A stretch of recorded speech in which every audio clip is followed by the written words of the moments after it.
If you're in the job, you'll suffer. You'll get fired, you suffer. If you're married, you will suffer. If you're not married, you suffer. What is the problem? These are things that you aspired for. When things that you aspire for happen, then you suffer. This must be looked at.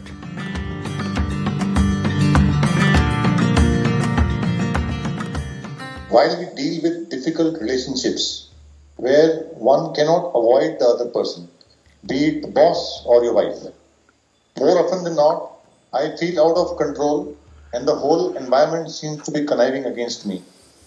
Can I deal with the situation on my own? Is it okay to blame somebody else? What do you suggest is the way to get back to life in a positive way? See, the best thing about this is you're only facing one of them, either boss or the wife, never two of them together. So you can oscillate, you know. As a military man, you can escape the wife for some time and you can escape the boss for some time, unlike other jobs where every day they have to face. I'm sorry, I'm just joking like this. Anyway, see, you can neither live without your wife nor your boss. Both are important in your life. You sought the career and you got into the job, you got a boss.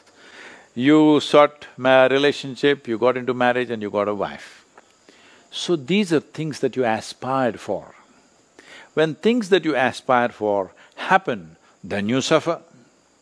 This must be looked at. This is not about the wife, this is not about the boss. This is something to do with yourself, because human beings have gotten into this place, wherever you place them, they have found a way to suffer. This happened. One day, Shankaran Pillai had a mega fight with his wife. Then in a fit of fury, he left the home and walked away in the evening. He loitered here and there just outside the town, he was moving around not knowing where to go, what to do. Going back home immediately was not palatable. Then he saw a sadhu, a sannyasi was settling down beneath the tree for the evening or the night. He looked at him and he seemed to be very well organized and absolutely no issues. Under the tree, he seems to be perfectly fine. Then he went to him and said, "Sadhu Maharaj, बीवी बहुत परेशान दे रहा है, कुछ सुलभ उपाय है तो बोलो." The sadhu glared at him like this, "बेवकूफ, सुलभ उपाय है तो मैं क्यों साधु बन के यहाँ बैठ रहा हूँ?"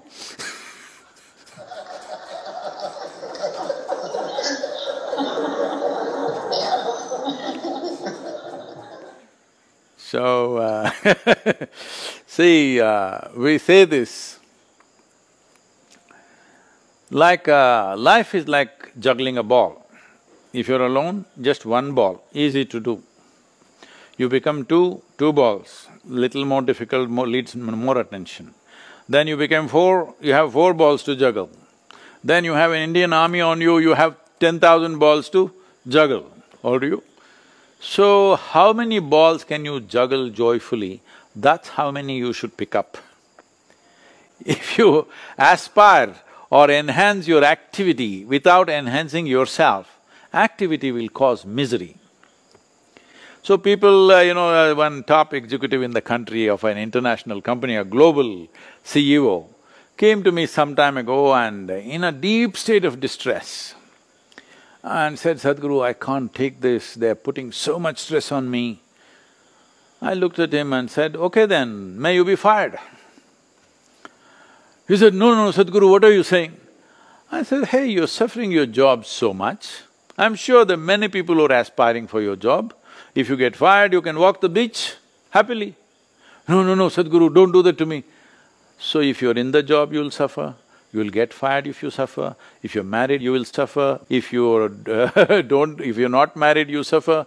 What is the problem? The problem is this one, not with the wife, not with the boss, not with the world.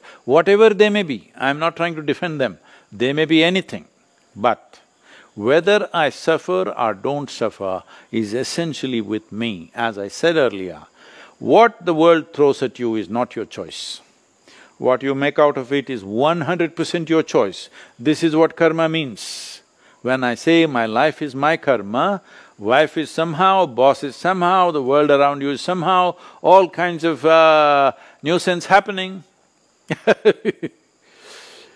But I keep this one the way I want. You may I know you face different kind of enemy, but we face all kinds of people every day.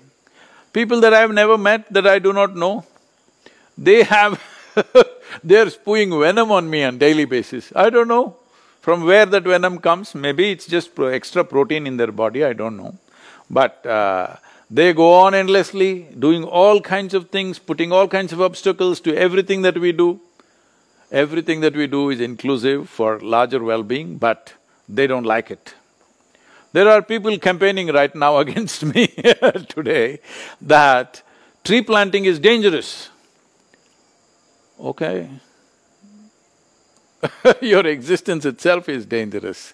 So, what people do to you, what the world does to you, this is how it is. What do you want to do to yourself? That is in your hands. This is your karma. This is what it means by saying, my life is my karma, means the way I am is 100% mine. Nobody. Nobody can decide how I will be right now. It's me who decides how I am right now. If you decide how you are right now, will you keep yourself blissful or